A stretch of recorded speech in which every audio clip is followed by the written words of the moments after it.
I knew I messed up the second of the words left my mouth, but by then it was already too late. You can't unsay something like that, especially in front of his boss. I'm Danielle, 32 years old from Fort Worth, Texas, and this is the story of how a dumb joke at a work party turned my marriage upside down.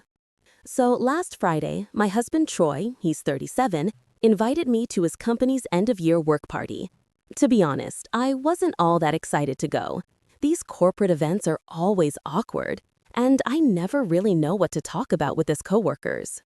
But Troy insisted, said it was important, said it would look good for him if I came along. Fine, I'll play the supportive wife for one night, I thought. I even spent extra time doing my hair and makeup, put on that green dress he likes, and tried to look put together, whatever that means. But as soon as we got there, I knew it was going to be one of those nights where I just had to smile and nod. The first hour was fine. We mingled, did the whole "how do you know Troy" conversation with his coworkers, and I stayed on my best behavior. I had one drink, then another, and by the time dinner was served, I was actually starting to feel pretty good. Then he showed up. His boss, Mr. Reich, the man Troy constantly complains about at home. Always on my back, Troy says, never satisfied with anything I do. I had a whole mental picture of this guy being some grumpy, gray-haired micromanager. But nope. Mr. Reich was surprisingly young, maybe late 40s, sharp suit, the kind of man who commands a room without even trying. I could see right away why Troy was always stressed about him. We're all sitting at this big round table, me, Troy, his boss, and a few other coworkers. Everyone's laughing, talking about holiday plans, and somehow the conversation shifts to football. Troy's a die-hard Cowboys fan, lives and breathes it. But Mr. Reich turns out he's an Eagles fan, and if you know anything about football, you know Cowboys and Eagles fans don't mix. They're going back and forth, playfully jabbing at each other. But I could tell Troy was getting that look on his face. It's that look he gets when he's losing an argument, but doesn't want to admit it. That's when I did it. I leaned forward, grinned, and said, "Well, if you spend as much time at home as you do defending the Cowboys, maybe you'd actually win something for once." The table went quiet. Even I felt it, like the air got sucked out of the room. Mr. Rejic let out this loud ha-ha, slapped the table and said, "I like her. She's got a point." But Troy didn't laugh. He didn't even look at me. He just sat back in his chair, eyes locked on the table like he was counting to 10 in his head. I knew I should have stopped there. I knew it, but I didn't. Nope, not me. I had to double down. Maybe if you put that kind of energy into our finances, we wouldn't be arguing about the cable bill every month, I added with a little snicker, thinking I was being cute. Crickets. His boss just sipped his drink. One of his coworkers gave me that awkward yikes smile. I felt a tap under the table, Troy's knee bumping mine, his little shut up signal. I ignored it. "Don't look at me like that," I said, tilting my head at him like he was being dramatic. "I'm just joking. You know I'm joking." "No, Danielle," he said quietly, voice low but sharp like a blade. "You're doing too much." He went back to eating, chewing like he was grinding rocks between his teeth. Nobody at the table said a word, just forks scraping plates.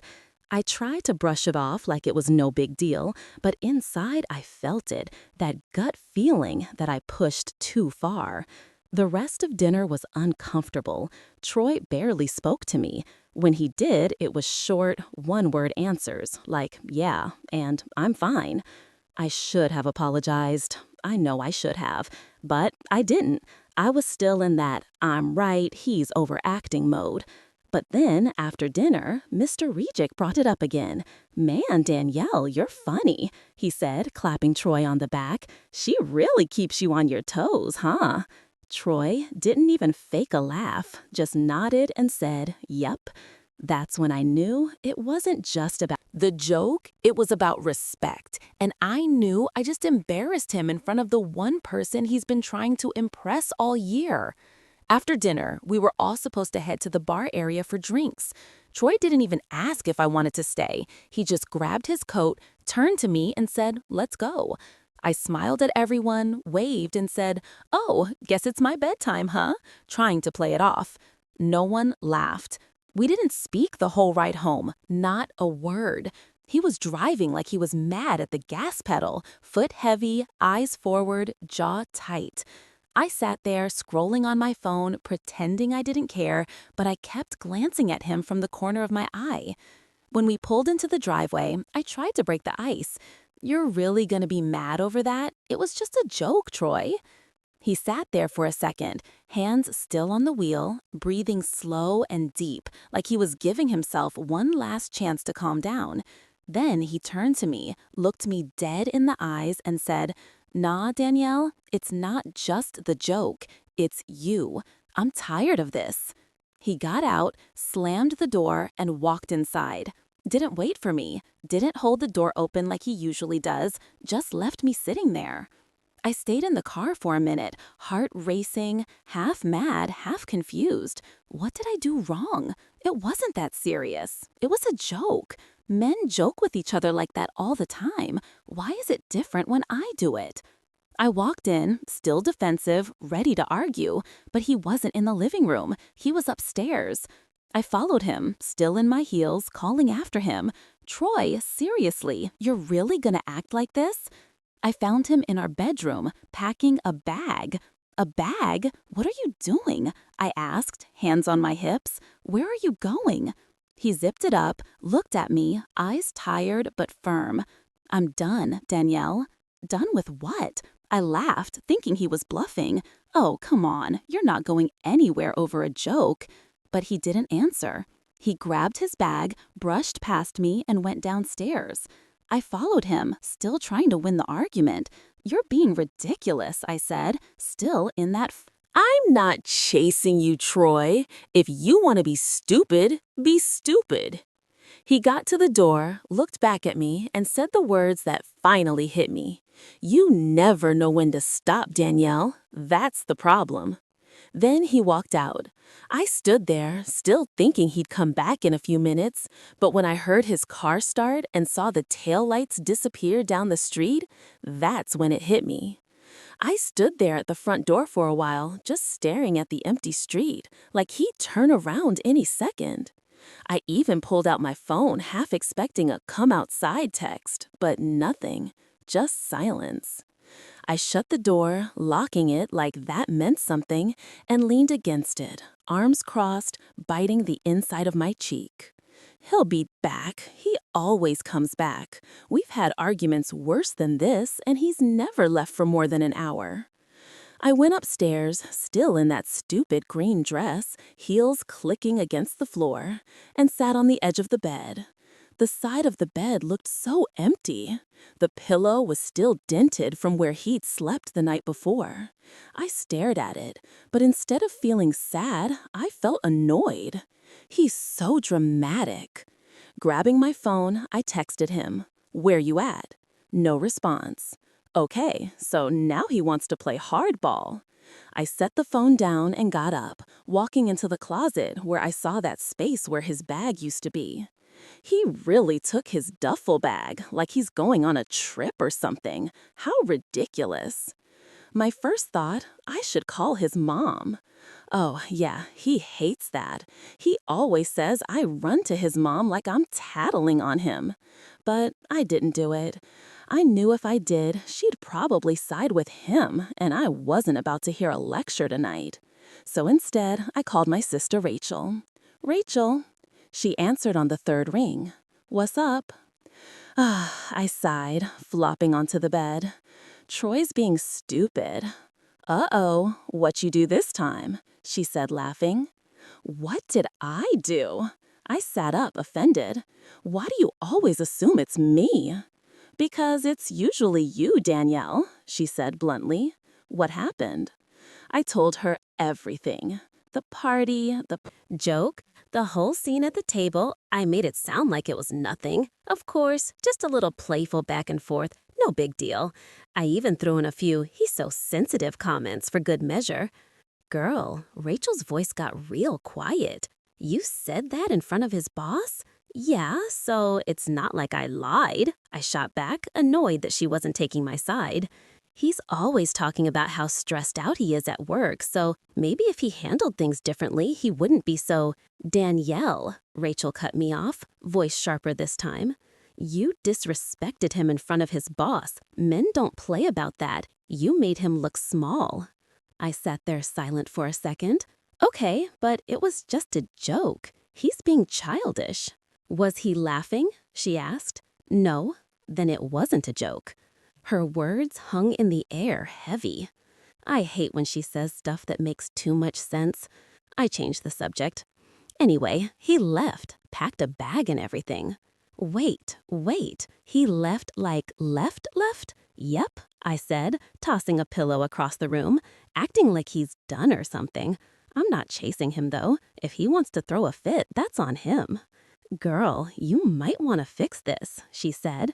HK not the type to bluff like that. HK be back, I muttered, but for the first time, I didn't really believe it. That night, I didn't sleep much. Every little sound outside had me checking my phone, thinking it was him, but it wasn't. The hours dragged. Midnight, 1 a.m., 2 a.m., still no texts, no calls. I finally texted him again, something petty, because that's what I do. Oh, so you're just gonna ghost me now? Real mature, Troy. No response. By 3 a.m., I was pacing the house, muttering under my breath, like I was in a full-blown argument with him, except he wasn't even there. I replayed everything in my head. Maybe I shouldn't have said that. But then I'd flip it back. No, he's being soft. He's a grown man. If he can dish it, he can take it. I ended up falling asleep on the couch, waking up to the sound of birds chirping and my phone vibrating on the coffee table. For a second, I thought it was him, but nope, just a message from Rachel. Any word from Troy? I didn't even answer. I got up, stretched, and checked my phone's call log. No missed calls, no texts. I told myself I wouldn't reach out again. He'll come back. But as the hours passed, that confidence started to crack.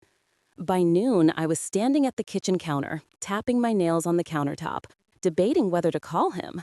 I didn't want to. I hate being the one to call first, but that pride started to feel real heavy when I noticed his car wasn't in the driveway. Where did he go? I called. It rang twice, then went straight to voicemail. Oh, that's what we're doing now, I muttered, shaking my head. Fine.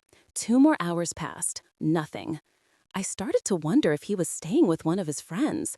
My first thought was Brandon, his childhood best friend. But I knew better. Brandon's single, and his house is like a frat house. Troy wouldn't get any peace there. Maybe his brother Marcus. I called Marcus. Hey, Danielle, he answered, sounding casual. Hey, is Troy with you? I asked, trying to sound nonchalant. Nope, haven't seen him. Why? Oh, no reason. Just checking. I lied, chewing on my thumbnail. You good? He asked, like he knew something was off. Yeah, I'm fine. I hung up before he could ask more questions. At this point, I was starting to feel that panic. Not full-on panic, but that creeping feeling in the back of your mind when you realize you might have underestimated something. It wasn't until later that night that he finally called. I answered on the first ring, trying to sound like I didn't care.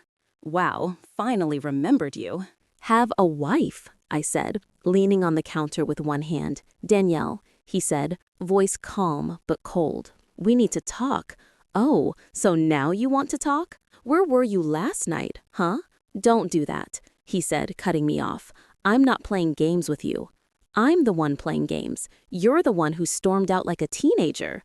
I stormed out because I'm tired, Danielle, tired of being embarrassed by you. Silence. I didn't have a comeback for that one. Look, I'm not coming back home tonight, he said. I'm staying at my mom's for a bit. I need space. Space. I laughed, but it wasn't a real laugh, more like a defense mechanism. Space for what? You act like I cheated on you or something? No, you didn't cheat, he said slowly, but you break me down like you want me to feel small. I'm not living like that anymore.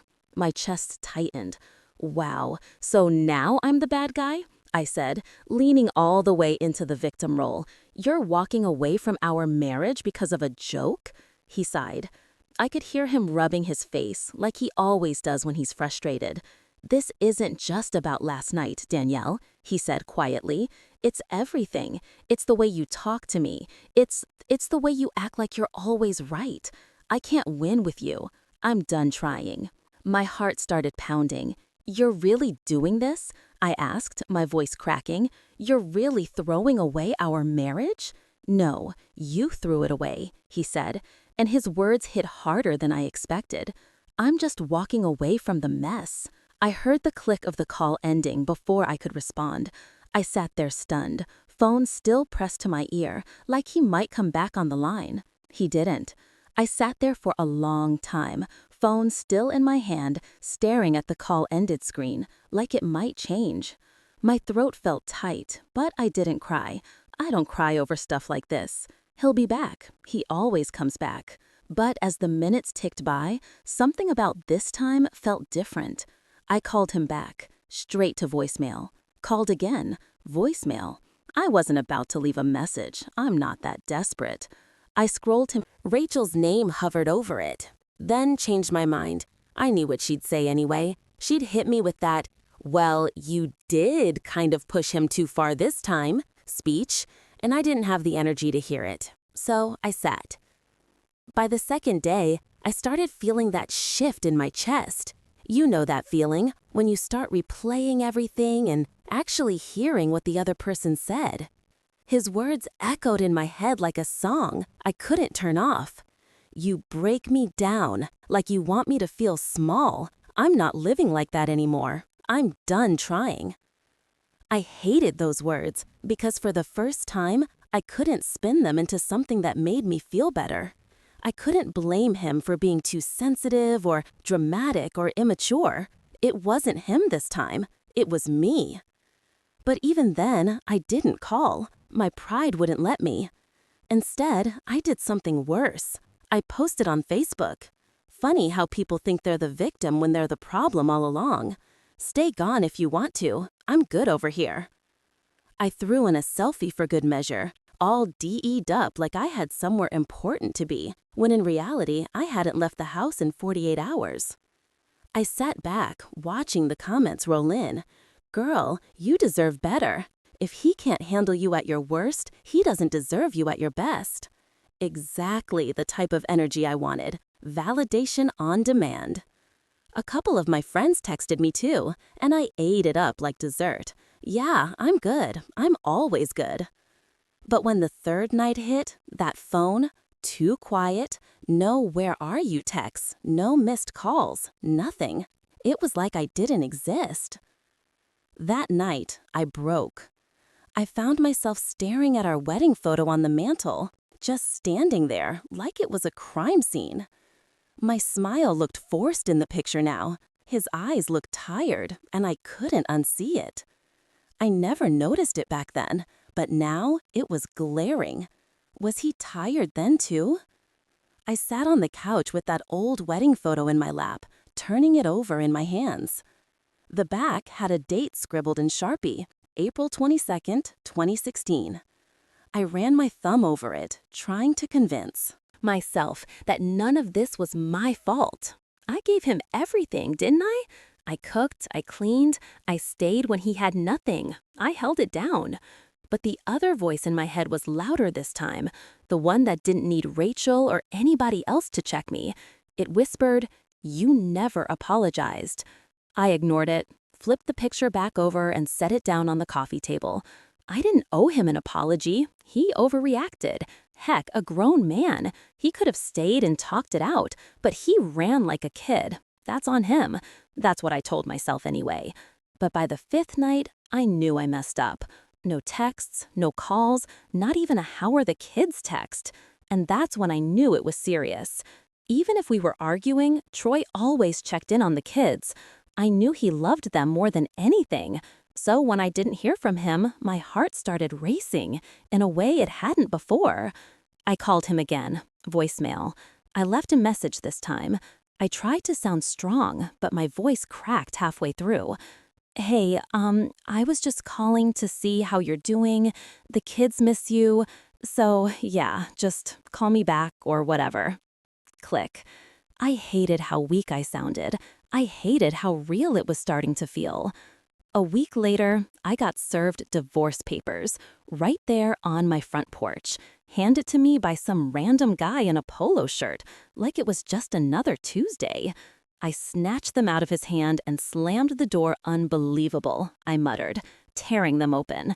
He's really doing this over a stupid argument. My eyes skimmed over the papers, but I didn't really read them. It didn't feel real. People argue all the time. People say things they don't mean. People get over it, right? But apparently not Troy. A month went by, and I convinced myself it was all for show. A power move to get me to chase him. Classic Troy. He'll cave. Until I saw her. I was scrolling Face one night, and there she was, tagged in a picture with him.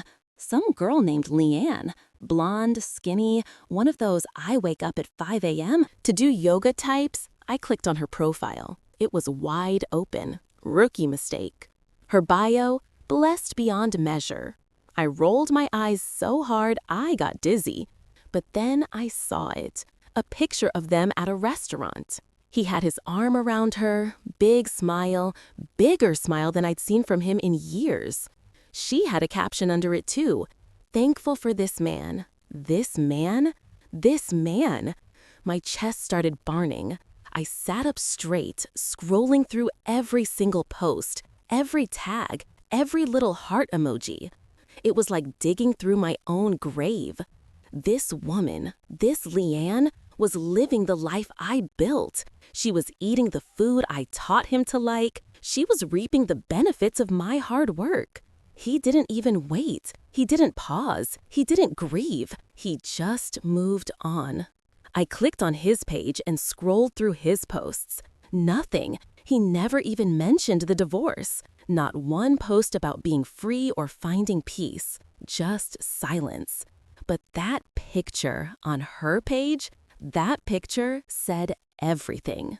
I sat there, jaw clenched so tight I could feel it in my temples. My first instinct was to post again. Another Facebook status, something slick, something petty. It's always the healed ones that forget who helped them heal. But I'm good over here, trust that. I hit post and watched the likes roll in. It felt good for a second. Feel-good validation on demand, just like before. But that feeling didn't last as long. This time, by midnight, I deleted it. Not because I regretted it, I just didn't want him to see it. I realized something sitting there that night. Troy wasn't going to see it. He wasn't checking for me. He didn't care. Leanne was laughing at something he said while I was watching through a screen. The next day, I called my lawyer. I wasn't about to lose quietly. If he was going to move on that fast, then I was going to make it as hard as possible. You want to act happy, Troy? Cool. Let's see how happy you are after I get half. I didn't want him back anymore. I didn't want him at all, but I'd be lying if I said I didn't want him to feel it. And if I couldn't have him, I'd make sure his new little blessed beyond measure girlfriend knew exactly what she signed up for. If this confession kept you hooked, make sure to subscribe, like, and share. We share powerful true stories every day that explore the complex realities of life.